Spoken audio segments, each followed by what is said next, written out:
പരിശുദ്ധ പരമദിവ്യകാരുണ്യത്തിന് ആരാധനയും സ്തുതിയും പുകഴ്ചയും ഉണ്ടായിരിക്കട്ടെ. പ്രാർത്ഥന തന്നെയും രണ്ട് തരമുണ്ട്, പ്രൈവറ്റും ഉണ്ട്, പബ്ലിക്കും ഉണ്ട്. ഈ പബ്ലിക് പ്രെയർ വളരെ സീരിയസ് ആണ്. പബ്ലിക് പ്രെയറിൻ്റെ അകത്ത് നിന്ന് ഏറ്റുപറച്ചിൽ മത്തായി 10:32 അനുസരിച്ചുകൊണ്ട് മനുഷ്യരുടെ മുമ്പിൽ എന്നെ ഏറ്റുപറഞ്ഞാൽ സ്വർഗ്ഗസ്ഥനായ എൻ്റെ പിതാവിൻ്റെ മുമ്പിൽ ഞാനും നിങ്ങളെ. അപ്പം അത് നമുക്ക് ഉറപ്പായി. കാര്യം എന്താണ്? 2 അഡ്രസ്സ് വെച്ചിരിക്കുന്ന സ്ഥലത്ത് ഈ സംഭവം എത്തും. നമ്മൾ ഏത് അഡ്രസ്സിലാണ് വെച്ചിരിക്കുന്നത് അവിടെ ഈ സംഭവം എത്തും. എന്തിനാണ് എത്തുന്നത്? മനുഷ്യരുടെ മുമ്പിൽ ഏറ്റു പറഞ്ഞാൽ പിതാവിൻ്റെ മുമ്പിൽ ഞാൻ നിങ്ങളെ ഏറ്റു പറയും. അപ്പോൾ സാധനം അവിടെ എത്തുമെന്ന് ഉറപ്പായി. അതുകൊണ്ടാണ് നമ്മൾ ജപമാല റാലിയെല്ലാം പബ്ലിക് പ്രെയറാണ്, അല്ലേ? ജപമാല റാലിയുടെ തോരാത്ത സാക്ഷ്യങ്ങളാണ് ഈ ദിവസങ്ങളൊക്കെ വരണത്.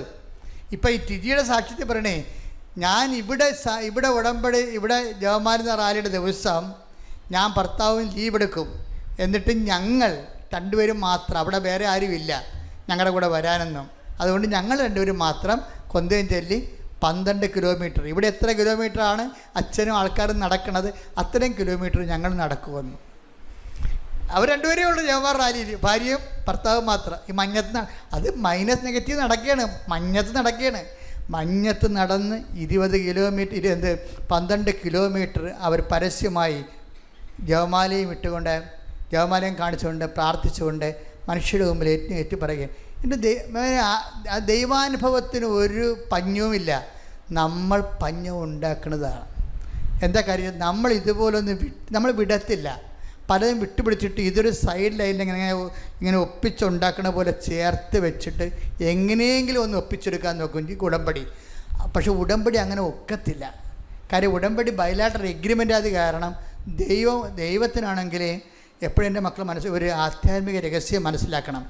അതായത് ഞാൻ മനസ്സിലാക്കിയ ഈശോയ്ക്ക് ഉള്ളൊരു കുഴപ്പമെന്ന് പറയണത് ഒന്നും മുതലാകത്തില്ല. അതാണ് പ്രശ്നം. ഒന്നും മുതലാകത്തില്ല. നമ്മൾ അത് ചെയ്ത് ഇത് ചെയ്ത് പറഞ്ഞാലൊന്നും കാര്യം. എന്നോട് പരിശുദ്ധാത്മാവ് പറഞ്ഞത്, നീ ഈശോനെ കുറിച്ച് നോക്കിക്കേ, ഇതാണ് അവൻ്റെ ഇൻവെസ്റ്റ്മെൻറ്റ്, ഇവന് എന്ത് മുതലാകാനാണെന്ന്. അപ്പോൾ ഈശോ പറയും, ഞാൻ ചെയ്യാവുന്നവൻ്റെ മാക്സിമമാണ് അവൻ ചെയ്തിരിക്കുന്നത്. ഇത്രയും ചെയ്ത പാട്ടിൽ നമ്മളൊരു തിരി കത്തിച്ചത് കൊണ്ട്, ഒരു പൊതി ചോറ് കൊടുത്തത് കൊണ്ട് എന്താകാനാണ്? അതുകൊണ്ടാണ് ഈശോ ചോദിക്കുന്ന ചോദ്യം, വിശിഷ്യ നിങ്ങൾ എന്താണ് ചെയ്യണത്? അതാണ് take the bed of God. ശ്രുതികട്ടെ ഹല്ലേലൂയ, ശ്രുതികട്ടെ ഹല്ലേലൂയ. മത്തായി 5:47 സഹോദരങ്ങളെ മാത്രമേ, കേട്ടോ, സഹോദരങ്ങളെ മാത്രമേ നിങ്ങൾ അഭിവാദനം ചെയ്യുന്നുള്ളൂവെങ്കിൽ വിശേഷവിധിയായി എന്താണ് നിങ്ങൾ ചെയ്യുന്നത്? എപ്പോഴും ഉടമ്പടി ഫയർ ആകാൻ എപ്പോഴും നല്ലത് ഞങ്ങൾ നിങ്ങളോട് പറഞ്ഞിരിക്കുന്നത് ഇതിനേക്കാൾ ഇരട്ടി ചെയ്യാനുള്ള കൃപയ്ക്ക് വേണ്ടി പ്രാർത്ഥിക്കണം. നിങ്ങൾ ചെയ്യണമെന്ന് വെച്ച് കഴിഞ്ഞാൽ ഇപ്പം പറയുന്നതിൻ്റെ പകുതി എങ്ങനെ ചെയ്യാം. മലയാളി പ്രത്യേകിച്ച് അങ്ങനെയാണ്. മലയാളിയല്ല, മനുഷ്യൻ്റെ ഒരു സ്വഭാവമാണ്. ചുരുക്കെടുത്തെന്ന് പറയത്തില്ലേ, എന്നാൽ ചുരുക്കി ചെയ്യാൻ നോക്കും. പറയണ പരിപാടിയെ എങ്ങനെ ഒപ്പിക്കാൻ പറ്റുമെന്ന് നോക്കും. നിയമപരമായിട്ട് ചെയ്തോന്ന് വെച്ചാൽ ചെയ്തു എന്ന് വരുത്തി തീർക്കാൻ വേണ്ടി അഡ്ജസ്റ്റ്മെൻറ്റിൽ ചെയ്യും. ഉടമ്പടി വർക്കൗട്ട് ചെയ്യത്തില്ല. കാര്യം കർത്താവിൻ്റെ മനസ്സിലിരിപ്പ് എന്താണ്? ഇത് സത്യസന്ധമാണെങ്കിൽ പറയുന്നതിൻ്റെ ഇരട്ടി. അതാണ് ഈശോ പറയണത്. 1 മൈൽ പോകാൻ നിങ്ങളോട് ആവശ്യപ്പെട്ടാൽ നിങ്ങൾ എന്ത് ചെയ്യണം? 2 മൈൽ. ശ്രുതികട്ടെ ഹല്ലേലൂയ. മത്തായി 5:41 1 മൈൽ ദൂരം പോകാൻ നിന്നെ നിർബന്ധിക്കുന്നവനോട് കൂടെ 2 മൈൽ ദൂരം പോകുക. ഇതാണ് ദൈവത്തിൻ്റെ മനസ്സ്. എന്നിട്ട് പറയും, ചോദിക്കുന്നവർക്കൊക്കെ കൊടുക്കുക. എന്നിട്ട് പറഞ്ഞു പിന്നീട് കർത്താവ് പറയുന്ന ഓരോ കാര്യങ്ങളും നിങ്ങൾ എന്താ ചെയ്യണമെന്നറിയാവോ? ചെയ്യേണ്ട കാര്യം എളുപ്പമാണ്, ഇത് പേടിക്കേണ്ട കാര്യമില്ല. കർത്താവെ, കൂടുതൽ ചെയ്യാൻ വേണ്ടിയും നിനക്ക് വേണ്ടി കൂടുതൽ സമയം ചെലവഴിക്കാൻ വേണ്ടിയും എനിക്ക് പ്രത്യേക കൃപ തരണമെന്ന് പ്രാർത്ഥിക്കണം.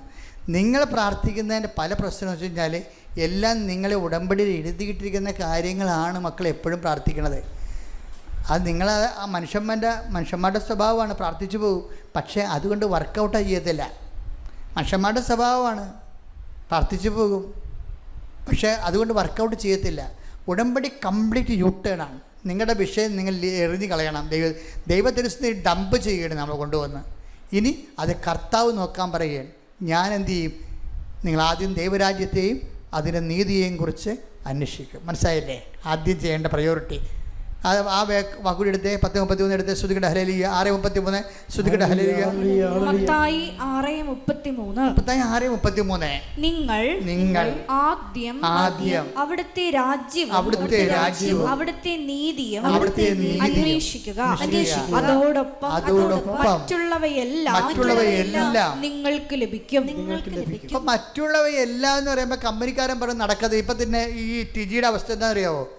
അവസാനം ഇവർ റിജക്റ്റ് ചെയ്ത കമ്പനി വെസ്സിലേക്ക് തന്നെ വീണ്ടും ഇവരുടെ ആപ്ലിക്കേഷൻ സെൻഡ് ചെയ്യും.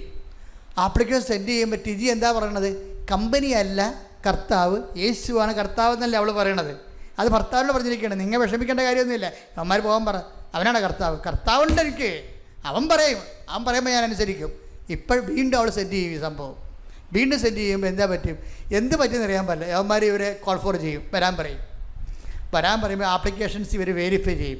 അപ്പോൾ ഇവർ ഒരു ഉടക്ക് കണ്ടുപിടിക്കും. അതിൻ്റെ അകത്ത് ഏതായാലും ആപ്ലിക്കേഷൻ സ്വീകരിക്കും. എന്തിനുള്ള ആപ്ലിക്കേഷനാണ്? ഇക്വാലൻ്റ് സർട്ടിഫിക്കറ്റ് വാങ്ങിക്കാനുള്ള. ഇവിടുത്തെ മെക്കാനിസ്റ്റാണ്, കാനഡ മെക്കാനിസ്റ്റിൻ്റെ അവിടുത്തെ ഇക്വാലൻ്റ് തുല്യതാ സർട്ടിഫിക്കറ്റ് വാങ്ങിക്കാൻ വേണ്ടി ഉള്ള കമ്പനിയിൽ നിന്ന് എല്ലാ ആപ്ലിക്കേഷൻ സ്വീകരിക്കും. സ്വീകരിച്ച് കഴിയുമ്പോൾ അവരൊരു ഇതിൻ്റെ ഉടക്ക് കണ്ടുപിടിക്കും. എന്താ കാര്യം? ഈ ജസ്റ്റോ എന്ന് പറയുന്ന ടിജിയുടെ ഭർത്താവിന് എന്താണ് ഡേറ്റ് ഓഫ് ബർത്ത് എഴുതിയിട്ടില്ല എൻ്റെ അകത്ത്. അപ്പുറം ഡേറ്റ് ഓഫ് ബർത്ത് വേണമെന്ന് പറയും.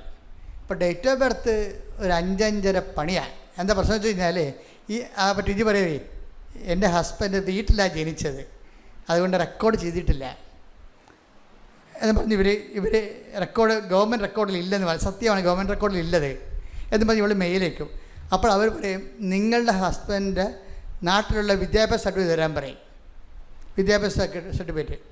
അപ്പോഴെന്നെ പ്രശ്നം സമയം കുറഞ്ഞ് വരികയാണ്. ഇപ്പോൾ ഈ ക്രിസ്മസ് ലീവാണ്. ക്രിസ്മസ് ലീവ് തുടങ്ങാൻ അവർക്കറിയാം. ഈ സർട്ടിഫിക്കറ്റ് എടുത്ത് വരുമ്പോൾ അവർ പൂട്ടി പോകുമ്പോൾ അടുത്ത കൊല്ലമാകും, 24-25 ആകും. അപ്പോൾ ഇത് ക്യാൻസൽ ചെയ്ത് കളയാൻ പറ്റും. സമയം കുറവാണ്. ഇവർക്ക് ഭയങ്കര ടെൻഷനാണ് ഇതിൻ്റെ അകത്ത്. അപ്പോൾ അങ്ങനെ വരുമ്പോൾ ഈ വിദ്യാഭ്യാസ സർട്ടിഫിക്കറ്റ് വേണം. അത് എവിടെയാണ് കിടക്കണം? അത് പരീക്ഷാ ഭവനിൽ നിന്നാണ് കിട്ടണത്.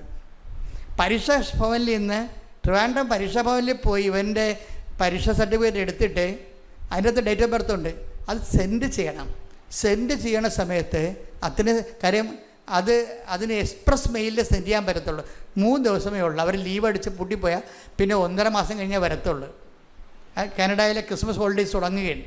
അപ്പം അതുകൊണ്ട് 3 ദിവസത്തിനുള്ളിൽ പരീക്ഷാ ഭവനിൽ പോയി ഇത് കിട്ടാൻ തന്നെ എന്ത് പാടായിരിക്കും. അത് കിട്ടിക്കഴിഞ്ഞാൽ നമ്മൾ ഫ്ലൈറ്റിന് പോകണം. അവിടെ പോയാൽ ഈ സമയത്ത് എത്തത്തില്ല. അതുകൊണ്ടാണ് എക്സ്പ്രസ് മെയിൽ എന്ന് പറയണത്. എക്സ്പ്രസ് മെയിലിൻ്റെ കാര്യം പരീക്ഷാ ഭവനിൽ ചെന്നപ്പോൾ ഇവൻ്റെ സർട്ടിഫിക്കറ്റ് കിട്ടും. പക്ഷേ എക്സ്പ്രസ് മെയിൽ പറയും ഞങ്ങൾക്ക് അത് ചെയ്യാൻ പറ്റത്തില്ല. DP അല്ല, എനിക്കറിയാം DP ഞാൻ പല പ്രാവശ്യം പോയിട്ടുള്ളതാണ്. അവിടെ ഇപ്പം നമ്മുടെ അപ്പോയിൻമെൻറ്റ് തന്നെ അവരൊന്നും ചിലപ്പോൾ സമയത്ത് നമ്മുടെ കയ്യിൽ തരത്തില്ല. അവർ പറയും പോസ്റ്റിൽ വിടാമെന്ന് പറയും. പോസ്റ്റിൽ വിടാമെന്ന് പറഞ്ഞാൽ എക്സ്പ്രസ് മെയിലൊന്നും ചെയ്യത്തില്ല. അവർ നിയമമില്ല ചെയ്യാൻ. ഗവൺമെൻറ്റിൽ എല്ലാ കാര്യങ്ങൾക്കും കൃത്യമായ നിയമങ്ങളുണ്ട്. അവർ പറയും ചെയ്യത്തില്ലെന്ന് പറയും, എക്സ്പ്രസ് മെയിൽ പോകത്തില്ലെന്ന് പറയും. അപ്പോൾ ഇതോടുകൂടി കൊളാപ്സ് ആകും. ഇത്രയും നമ്മൾ അടുത്ത് ചുണ്ടോട് ചെന്ന് കപ്പിനും ചുണ്ടിനും എടുത്ത് തെറിച്ചു പോയാണ് സംഭവം. അപ്പോഴും ടിജി പറയും നോ, ഇത് അമ്മ ഓൺലൈനിലുണ്ട്, ഇത് കിട്ടും. അപ്പയോട് പറയും, അവളുടെ അപ്പനോട് പറയും, അല്ല ചെറുക്കൻ്റെ അപ്പനോട് പറയും, അപ്പ ചെന്ന് ചോദിച്ചിട്ട് ഉടമ്പടി ഉപ്പ് കൊണ്ടുപോയി പരീക്ഷാ ഭവനിൽ ഇടാൻ പറയും. അപ്പോൾ ഇയാൾക്ക് ഉടമ്പടി അറിയാൻ പാടില്ല, ആലപ്പുഴ അറിയാൻ പാടില്ല. അങ്ങനെ പറയണം. അങ്ങനെ രാഷ്ട്രീയ നേതാവാണ് പുള്ളി. ഇപ്പോൾ രാഷ്ട്രീയ നേതാവ് ഉപ്പ് കൊണ്ട് പരീക്ഷാ ഭവനിലൊക്കെ ഇടാൻ പറഞ്ഞു കഴിഞ്ഞാൽ അങ്ങനെ പറഞ്ഞ് ഇത് നോൺസെൻസാണ് ഈ പറഞ്ഞിരിക്കും. കാര്യം അപ്പ നേരെ ചൊവ്വേത് കിട്ടിയില്ലല്ലോ, മെറിറ്റിൽ വർക്ക് ചെയ്യത്തില്ല ഇത്. കാര്യം ഉടമ്പടിയെക്കുറിച്ച് ടിജിക്ക് നല്ല അക്കാഡമിക് നോളജാണ്. അപ്പം ഇത് ഉടമ്പടി ഇത് മെറിറ്റിൽ വർക്ക് ചെയ്യത്തില്ല. കാര്യം എന്താ, നിയമപരമായിട്ട് നമുക്ക് സർട്ടിഫിക്കറ്റ് തരാൻ പറ്റത്തില്ല. പിന്നെ എന്താണ്, മെറിറ്റിൽ വർക്ക് ചെയ്യുന്നില്ലെങ്കിൽ പിന്നെ എന്ത് വർക്ക് ചെയ്യും? Not by merit but by grace. അതിനാണ് ഉപ്പിടുന്നത്. എന്താ വെച്ചാൽ എൻ്റെ കഴിവും നിയമത്തിൻ്റെ സാധ്യതയുമല്ല, മറിച്ച് കർത്താവിൻ്റെ കൃപ, കർത്താവിൻ്റെ സത്യം ഉടനെ കിട്ടിയില്ലെങ്കിൽ മകൻ തിരിച്ചു പോരേണ്ടി വരികയല്ലേ. അപ്പം രാഷ്ട്രീയക്കാരനാണ്, നേതാവാണ്. ആ നേതാവിൻ്റെ സ്വാധീനത്തിൽ പാർട്ടിക്കാരെ പിടിച്ചുകൊണ്ട് വാങ്ങിക്കാമെന്ന് പറഞ്ഞാൽ അപ്പം പോയതെങ്കിലും 3 പ്രാവശ്യം പോയിട്ട് അപ്പനത് കിട്ടിയില്ല. അപ്പം ടിജി പറയും ഇത് മെറിറ്റിൽ വർക്ക് ചെയ്യത്തില്ല, നിയമപരമായിട്ട് കിട്ടത്തെ സാധ്യതയില്ല. എക്സ്പ്രസ് മെയിൽ അവർക്കില്ല, അവർക്ക് അങ്ങനെ ഒരു ഓപ്ഷൻ ഇല്ല. അതുകൊണ്ട് അപ്പ കൊണ്ടുപോയി ഉപ്പിട്, വിശ്വാസപ്രമാണം ചെല്ലാൻ പറയും. അപ്പോൾ അപ്പ കൊണ്ടുപോയി അല്ലെങ്കിൽ രക്ഷപ്പെടണ്ടേ, കൊണ്ടുപോയി ഉപ്പിട്ടിട്ട് വിശ്വാസപ്രമാണം ചെല്ലും. എന്നിട്ട് കയറി ചെന്ന് പറയും ഇത് എക്സ്പ്രസ് മെയിൽ വിട്ടില്ലെങ്കിൽ അവിടെ ജോലി പോകുമെന്ന് പറയുമ്പോൾ വിടാൻ സാറേ എന്ന് പറയും. അത്രയുള്ള അവരപ്പം തന്നെ എക്സ്പ്രസ് മെയിലിൽ വിടും ഈ സാധനം. ഇതെങ്ങനെ വർക്ക് ചെയ്യണമെന്ന് നോക്കിക്കേ. ഓരോരോ കഷ്ടപ്പാടുകൾ വരുമ്പോൾ അതിനെ പ്രതിരോധിക്കാൻ പറ്റുക, റെസ്റ്റിൽ ചെയ്ത് നിൽക്കാൻ വേണ്ടി മാത്രം ഉടമ്പടി സ്ട്രെങ്ത് ഉണ്ട് ഇവർക്ക്. അതാണ് വിഷയം. ദൈവകുമാരനും പരിശുദ്ധ അമ്മയ്ക്കും കോടാനുകോടി നന്ദി പറയുന്നു. ഈ അൾത്താരയിൽ നിന്ന് എനിക്ക് സാക്ഷ്യം പറയാൻ സാധിച്ചതിന്. എൻ്റെ പേര് ലിൻഡ, കോഴിക്കോട് പാറവപ്പടി ഇടവകയിൽ നിന്ന് വരുന്നു. ഞാൻ 2022 ആദ്യമായി ഇവിടെ വന്ന് ഉടമ്പടി എടുക്കുന്നത്. എൻ്റെ ഒരു സിസ്റ്റർ ആൻറ്റി പറഞ്ഞിട്ട്. എനിക്ക് 3 മക്കളാണ്. അപ്പോൾ 3ാമത്തെ കുഞ്ഞ് പ്രഗ്നൻസി ടൈമിൽ ഒരുപാട് കോംപ്ലിക്കേറ്റഡ്സ് ഉണ്ടായിരുന്നു. ഒരു ആംപ്ലിക്കേറ്റഡ് ഹെർണിയ ഉണ്ടായിരുന്നു, 3 സിസ്റ്റ് ഉണ്ട്. അപ്പോൾ ഇത് മുന്നോട്ട് പോകാൻ പറ്റില്ല എന്ന് ഡോക്ടേഴ്സ് പറഞ്ഞു. പക്ഷേ ഞാൻ വിശ്വസിച്ചു എൻ്റെ മാതാവ് എനിക്ക് സാധിച്ചു തരുമെന്ന്. ഞാൻ ഇവിടെ വന്ന് ഉടമ്പടി എടുത്തു. ഉടമ്പടി പ്രകാരം ഉടമ്പടി തൈലം വെച്ച് ഞാൻ വയറിൽ പുരട്ടി നന്നായി പ്രാർത്ഥിച്ചു. വചനങ്ങൾ ഏറ്റുപറഞ്ഞു പ്രാർത്ഥിച്ചു, മാതാവേ എനിക്ക് ഈ കുഞ്ഞിനെ നീ തന്നതാണെങ്കിൽ എനിക്ക് നീ തരണമെന്ന്. പിന്നെ 7ാം മാസത്തിലും ഞാൻ ഉടമ്പടി പുതുക്കി. എല്ലാ ദിവസവും ഞാൻ പ്രാർത്ഥിച്ചു, എൻ്റെ ദൈവം എനിക്കായി തന്നിട്ടുണ്ട്, ഈ കുഞ്ഞിനെ എനിക്ക് തന്നേക്കണേ എന്ന്. അങ്ങനെ പ്രാർത്ഥിച്ച് ഒരു കുഴപ്പവുമില്ലാതെ പരിശുദ്ധ മാതാവ് സിസേറിയനിലൂടെ ഒരു പെൺകുഞ്ഞിനെ നൽകി എന്നെ ആദ്യമായി അനുഗ്രഹിച്ചു. അത് കഴിഞ്ഞ് എൻ്റെ ജീവിതത്തിൽ ഉടനോളം മാതാവിൻ്റെ സംരക്ഷണം തന്നെയായിരുന്നു ഉണ്ടായിരുന്നത്. ഞാനും എൻ്റെ ഹസ്ബൻഡ് കൂടെ ഞങ്ങൾ രണ്ടും മെഡിക്കൽ ഫീൽഡാണ്. ഞാനൊരു ലബോറട്ടറി ഇൻചാർജായിട്ട് വർക്ക് ചെയ്യുകയാണ്. അപ്പോൾ ഞങ്ങൾ പുറത്തേക്കൊരു 25ഓളം 3 വർഷമായിട്ട് ഞങ്ങൾ പ്രയത്നിക്കുകയാണ്. അപ്പോൾ ഏകദേശം ഒരു 25ഓളം ഏജൻസിയെ ഞങ്ങൾ അപ്രോച്ച് ചെയ്തിട്ടുണ്ട്. പക്ഷേ നമുക്ക് പലപ്പോഴും പല ഏജൻസിയും ഫേക്കായിട്ടും അങ്ങനെയൊക്കെ തോന്നിയിട്ടുണ്ട്. പക്ഷേ ഞാൻ ഇവിടെ വന്ന് എപ്പോഴും പ്രാർത്ഥിക്കും, മാതാവേ എനിക്ക് എന്തെങ്കിലും ഒരു വഴി കാണിച്ചു തരണം. കാരണം ഒരുപാട് തടസ്സങ്ങളാണ് മുന്നിൽ വരുന്നത്. അപ്പം ഏറ്റവും ലാസ്റ്റായി ഞങ്ങൾ ഉടമ്പടി എടുത്ത് അച്ഛനെ കണ്ട് പ്രാർത്ഥിച്ചു. എൻ്റെ 2 സർട്ടിഫിക്കറ്റുകൾ മിസ്സിങ് ആയിരുന്നു. അപ്പം എൻ്റെ പാസ്പോർട്ടിന് അതൊരു വലിയ ഇഷ്യൂ ആയിരുന്നു. അപ്പം ഞാൻ അച്ഛനെ കണ്ട് പ്രാർത്ഥിച്ചു. അച്ഛൻ പറഞ്ഞു, ധൈര്യമായി പൊക്കോളൂ, എല്ലാം മാതാവ് നോക്കിക്കൊള്ളൂ എന്ന്. അങ്ങനെ ഞാൻ 3ാമത്തെ ഉടമ്പടി എടുത്ത് ഒരു 3ാമത്തെ ഉടമ്പടി തീരുന്നതിന് 2 ദിവസം മുമ്പ് എൻ്റെ മാതാവ് എനിക്ക് ആ സർട്ടിഫിക്കറ്റ്, ഞങ്ങൾ എത്രയോ കാലമായിട്ട് പരിശ്രമിക്കുന്നതാണ് തമിഴ്നാട് യൂണിവേഴ്സിറ്റിയുടെ അണ്ടറിലുള്ള ഒരു സർട്ടിഫിക്കറ്റ് കിട്ടാൻ വേണ്ടി.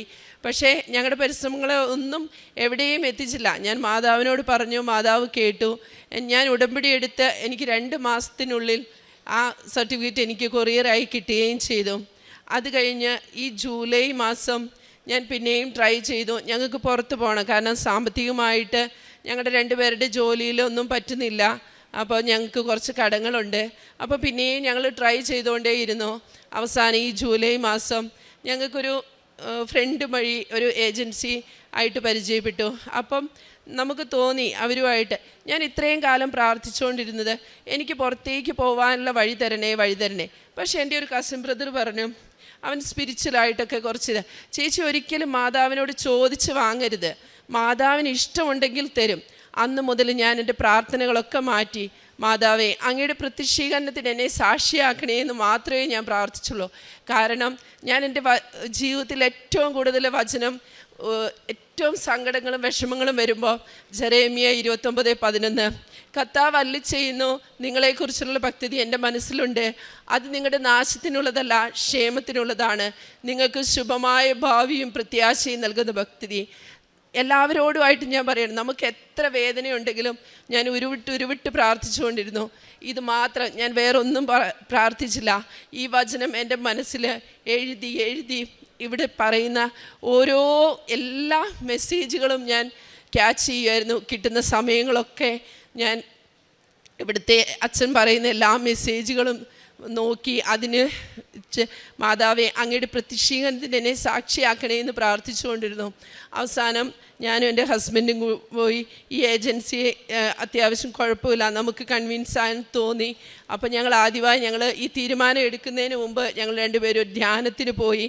ധ്യാനത്തിന് കൗൺസിലറെ കണ്ട് എല്ലാം അവർക്ക് മാതാവിനും ഈശോയ്ക്കും ഇഷ്ടമുണ്ടെങ്കിൽ മാത്രം ഞങ്ങളുടെ ജീവിതത്തിൽ എടുക്കാമെന്ന് വിചാരിച്ചു. ഓക്കെ, അങ്ങനെ എല്ലാം ഓക്കെ ആയി. ഏജൻസിയെ നിങ്ങൾ നോക്കുക, ബാക്കി ദൈവം നോക്കിക്കോളൂ എന്ന് പറഞ്ഞു. അങ്ങനെ ഞങ്ങൾ മുന്നോട്ട് പോയി. അങ്ങനെ ഓഗസ്റ്റ് മാസം പ്രോസസ്സിങ് തുടങ്ങി. അവർ പറഞ്ഞു ഒരു മാർച്ച് മാസം ആകുമ്പോഴത്തേക്ക് നമുക്ക് ഏകദേശം വിസ വരും. അവരുടെ കയ്യിലല്ല, അവർ പരമാവധി നോക്കാം. അങ്ങനെ ഞങ്ങൾ പ്രോസസ്സിങ് തുടങ്ങി. ഈ പ്രോസസ്സിങ് കണ്ടിന്യൂ ചെയ്യുന്നപ്പം ഈ നവംബർ മാസം ഞാൻ എൻ്റെ മനസ്സിലിങ്ങനെ എല്ലാവരും നമ്മളെ കളിയാക്കും, എത്ര കാലമായി പുറത്തേക്ക് പോകാൻ നോക്കുന്നു, എന്നിട്ട് നിങ്ങൾക്കൊന്നും ആയിട്ടില്ലേ? അപ്പോൾ കൂട്ടുകാരും എല്ലാവരും അപ്പോഴൊക്കെ എൻ്റെ മനസ്സിൽ നല്ല വിഷമങ്ങളുണ്ട്. നമ്മളെ മറ്റുള്ളവരും എല്ലാം കളിയാക്കാറുണ്ട്, എത്ര കാലമായി നിങ്ങൾ പരിശ്രമിക്കുന്നു, കൃപാസനത്തിൽ എത്ര തവണ പോയി, എന്നിട്ടും കാര്യങ്ങളൊന്നും നടന്നില്ലേ? എന്നിട്ടും അപ്പോഴും ഞാൻ പ്രാർത്ഥിച്ചു, മാതാവേ അങ്ങയുടെ പ്രത്യക്ഷീകരണത്തിന് എന്നെ സാക്ഷിയാക്കണമേ. ഇവിടെ ഒക്ടോബർ മാസത്തെ അഖണ്ഡ ജപമാലയിൽ ഞാൻ വന്നു, വെളുപ്പിന് 3:30 വന്ന് ഇവിടെ അഖണ്ഡ ജപമാല തീരുന്നത് വരെ അത്ര ഇതായിട്ട് ഞാൻ പ്രാർത്ഥിച്ചത്. എനിക്ക് പോണേന്നൊന്നുമല്ല, എന്താണോ ഈശോയുടെ തിരുവിഷ്ടം അത് ഞങ്ങളിൽ നിറവേറണേന്ന് മാത്രം പ്രാർത്ഥിച്ചു. അങ്ങനെ ഞാൻ മാർച്ചിലേക്ക് പ്രതീക്ഷിച്ചിരുന്നത് പെട്ടെന്ന് ഈ നവംബർ 27 ഏജൻസിയിൽ നിന്ന് വിളിച്ചു, പ്രോസസ്സിങ് സ്റ്റാർട്ട് ചെയ്യുകയാണ്. അപ്പം മാർച്ച് എന്നുള്ളത് നമുക്ക് നേരത്തെയാണ് ഇൻവിറ്റേഷൻ വന്നിട്ടുണ്ട്. അപ്പം ഞാൻ എൻ്റെ മനസ്സിൽ ഞാൻ മാതാവിനൊരു ഡേറ്റ് ഇട്ടു, മാതാവേ ഈ മാതാവിൻ്റെ പ്രത്യക്ഷീകരണമാണ് ഡിസംബർ 7-ാം തീയതി. അന്ന് എനിക്ക് നീ എന്തെങ്കിലും ഒരു ആൻസർ തരണം, മറ്റുള്ളവരുടെ മുമ്പിലെങ്കിലും എനിക്ക് പറയാൻ വേണ്ടി. അതുപോലെ തന്നെ 29-ന് എനിക്ക് ചെന്നൈയിൽ വെച്ച് VFS ഉണ്ടായിരുന്നു. ആ VFSന് പങ്കെടുക്കുന്നതിന് നല്ല ടെൻഷനും പേടിയുണ്ടായിരുന്നു. ആ സമയത്ത് ഞാൻ മാതാവിൻ്റെ 2 നുള്ളു ഉപ്പെടുത്ത് എൻ്റെ പാസ്പോർട്ടിൽ, കാരണം അവർ കാണരുത്, അവർ കാണാതെ പാസ്പോർട്ടിനുള്ളിൽ വെച്ചു. ഞങ്ങൾ 12 പേര് VFS അറ്റൻഡ് ചെയ്തു. അതിൽ 2 പേർക്ക് മാത്രമായിട്ട് ഇന്നലെ എനിക്ക് വിസ വന്നു. ഞാൻ ആരോടും പറഞ്ഞില്ല, എൻ്റെ ഹസ്ബൻഡിനോട് മാത്രം പറഞ്ഞു. കാരണം എനിക്ക് അത്രയ്ക്ക് അത്ഭുതമാണ്. കാരണം മാർച്ചിലേക്കെന്ന് പറഞ്ഞത് ഇത്ര അച്ഛൻ പറയുന്ന പോലെ ടൈം ഷോർട്ട് ചെയ്ത് എനിക്ക് വിസ വന്ന് എനിക്ക് ഈ 25-നുള്ളിൽ എനിക്ക് ഇറ്റലിക്ക് പോവാൻ കിട്ടി. വർക്ക് വിസയിൽ എനിക്ക് പോകാൻ പറ്റി.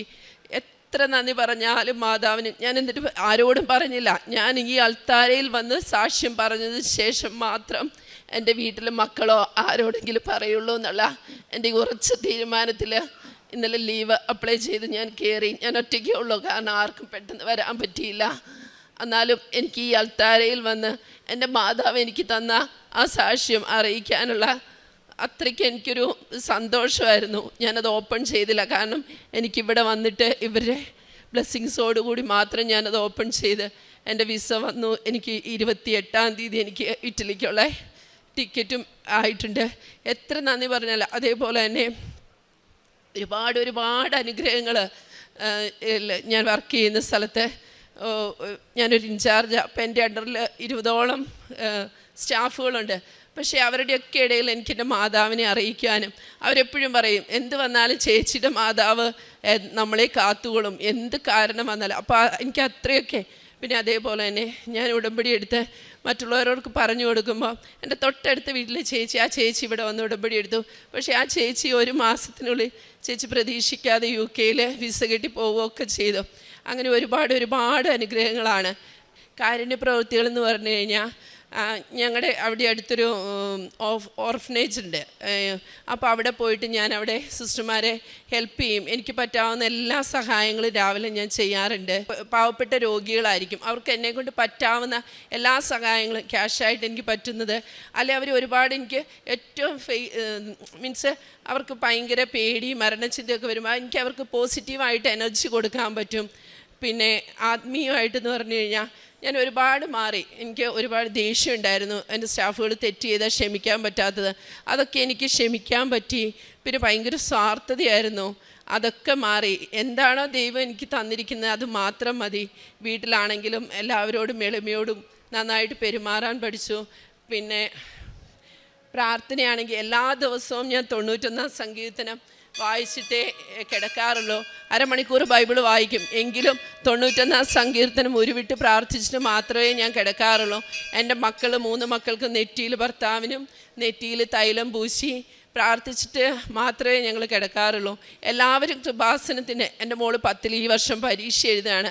അവൾ പറഞ്ഞു, അമ്മ എനിക്ക് വേണ്ടി പഠിക്കാൻ അങ്ങനെ പ്രാർത്ഥിക്കേണ്ട, അമ്മ എനിക്ക് പഠിക്കാൻ നല്ല മനസ്സ് തോന്നാൻ വേണ്ടി പ്രാർത്ഥിച്ചാൽ മതി, എങ്കിൽ ഞാൻ ഇവിടെ വന്ന് ഞാൻ സാക്ഷ്യം പറഞ്ഞോളാന്ന്. കാരണം അവൾക്ക് ആ മടിയില്ലെങ്കിൽ അവൾക്ക് പഠിക്കാൻ പറ്റും. അപ്പം അങ്ങനെ എൻ്റെ മക്കളെയും എനിക്ക് ആത്മീയമായിട്ട് വളർത്താൻ പറ്റി. ഞങ്ങളെല്ലാവരും എന്നും പള്ളിയിൽ പോകും. അങ്ങനെ ഒരുപാട് അനുഗ്രഹങ്ങളാണ് എൻ്റെ മാതാവ് എനിക്ക് ചൊരിഞ്ഞു തന്നിരിക്കുന്നത്. മാതാവിനും തിരുക്കുമാരനും 1000 നന്ദി പറയുന്നു. ദൈവമേ സ്തോത്രം. ദൈവമേ നന്ദി, യേശുവേ സ്തോത്രം, യേശുവേ നന്ദി, മാതാവേ സ്തുതി. എൻ്റെ പേര് മാഗി, തൃശ്ശൂർ ജില്ലയിൽ നിന്ന് വരുന്നു.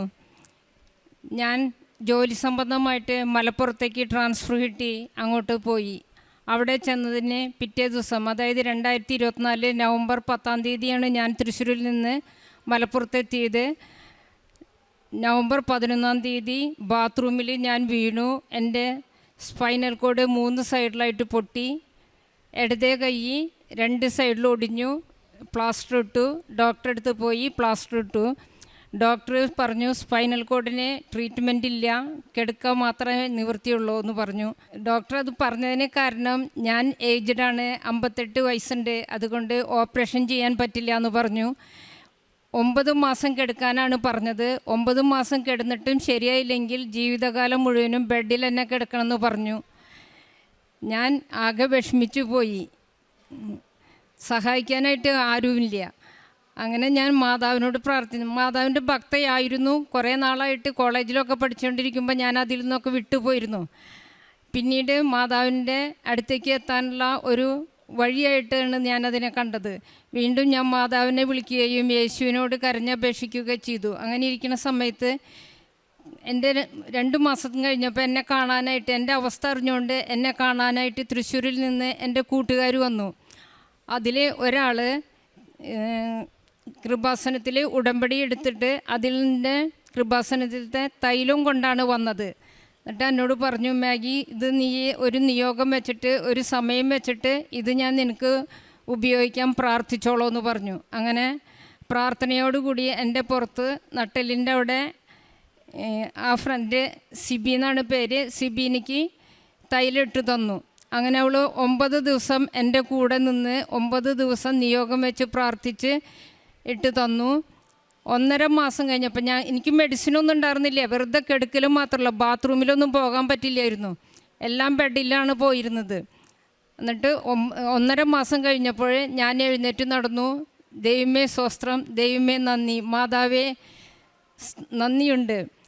അങ്ങനെ ഞാൻ 1.5 മാസത്തിന് ശേഷം ഞാൻ ജോലിക്ക് പോയി തുടങ്ങി. ബെൽറ്റ് ഇട്ടിട്ടാണ് പോയിരുന്നത്. കയ്യിൽ സ്ലിംഗ് ബാഗ് ഉണ്ട്. അങ്ങനെ പോയി പള്ളിയിൽ ഒരു ദിവസം കുർബാന കണ്ടുകൊണ്ട് എല്ലാ ദിവസവും പള്ളിയിൽ പോകുമായിരുന്നു. അപ്പം ഞാൻ നിയോഗം വെച്ചിട്ടുള്ളത്, ഇത് മാറിക്കഴിഞ്ഞാൽ ഞാൻ മാതാവിൻ്റെ അടുക്ക് കൃപാസനത്തിൽ വന്ന് ഉടമ്പടി എടുത്ത് സാക്ഷ്യം പറയാമെന്നാണ് ഞാൻ നിയോഗം വെച്ചിരുന്നത്. ഞാനിന്നിട്ട് ബെൽറ്റ് ഇട്ടിട്ടാണ് എല്ലാ ദിവസവും കുർബാനയ്ക്ക് പോകുമായിരുന്നു. അത് കുഞ്ഞിലേയുള്ള ശീലമായിരുന്നു.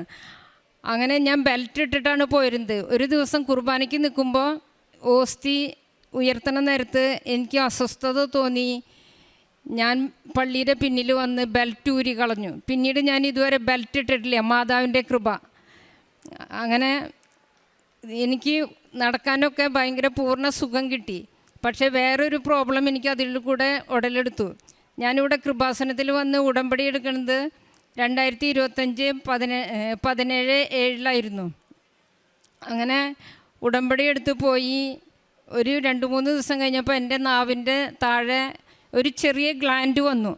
ചെറിയൊരു പൊട്ട് പോലെ, സൂചി കുത്തിയ പൊട്ട് പോലെ ഉണ്ടായിരുന്നല്ലോ. പക്ഷെ അത് പോകെ മിനിറ്റുകൾക്കുള്ളിലും മണിക്കൂറുകൾക്കുള്ളിലും അത് വലുതായി വരുമായിരുന്നു. വലുതായി വന്നിട്ട് ഒരു ചെറുനാരങ്ങയുടെ വലുപ്പമായി തീരും. അത് നല്ല സ്പോഞ്ച് പോലെ ഇരുന്നിരുന്നത്. പക്ഷേ എനിക്ക് വർത്തമാനം പറയാൻ പറ്റില്ല. എന്തെങ്കിലും സംസാരിക്കുകയാണെങ്കിൽ ഇതുമ്മ കൊള്ളും. വാക്കുകളൊക്കെ വഴുതി പോവും എൻ്റെ കയ്യിൽ നിന്ന്. അങ്ങനെ അത്യാവശ്യം സംസാരിക്കുന്ന കൂട്ടത്തിൽ പെട്ടെന്ന് പല്ലുകൊണ്ട് ഇത് പൊട്ടുകയാണെങ്കിൽ ഇതിൻ്റെ ഉള്ളിൽ നിന്ന് പുളിപ്രസം തന്ന ഒരു കൊഴുത്ത ദ്രാവകമാണ് പോവുക. 2 ദിവസം കഴിയുമ്പോൾ വീണ്ടും ഈ ഗ്ലാൻഡ് വരും, വലുതാവും. അങ്ങനെ കണ്ടിന്യൂസ് ആയിട്ട് വന്നുകൊണ്ടിരുന്നു. അപ്പോൾ തൃശ്ശൂർ അമല മെഡിക്കൽ ക്യാൻസർ ഇൻസ്റ്റിറ്റ്യൂട്ടിലേക്ക് അമ്മ പറഞ്ഞു, അവിടെ പോയി ഒന്ന് കാണിക്കും മാഗി എന്ന് പറഞ്ഞു. അങ്ങനെ ഞാൻ അവിടെ പോയി കാണാൻ ചെന്നപ്പോൾ ഡോക്ടർ പറഞ്ഞു, ഇത് ഓപ്പറേറ്റ് ചെയ്ത് ബയോപ്സിക്ക് അയക്കണമെന്ന് പറഞ്ഞു. ക്യാൻസർ ഇൻസ്റ്റിറ്റ്യൂട്ടല്ലേ, അതുകൊണ്ട് അവർക്ക് ഡൗട്ട് ക്ലിയർ ചെയ്യാനാണ് എന്നോടത് പറഞ്ഞത്. പക്ഷേ എനിക്ക് പേടിയായി. പേടിക്കാൻ കാരണം വേറെ ഒന്നുമല്ല. ഡോക്ടർ പറഞ്ഞു ഓപ്പറേഷൻ്റെ സമയത്ത് എന്തെങ്കിലും സംതിങ് നോർമലല്ലാതെ സംഭവിക്കുകയാണെങ്കിൽ സംസാരശേഷി നഷ്ടപ്പെടുന്നു പറഞ്ഞു. അപ്പം ഞാൻ ആ ഓപ്പറേഷന് ഞാൻ നിന്നില്ല.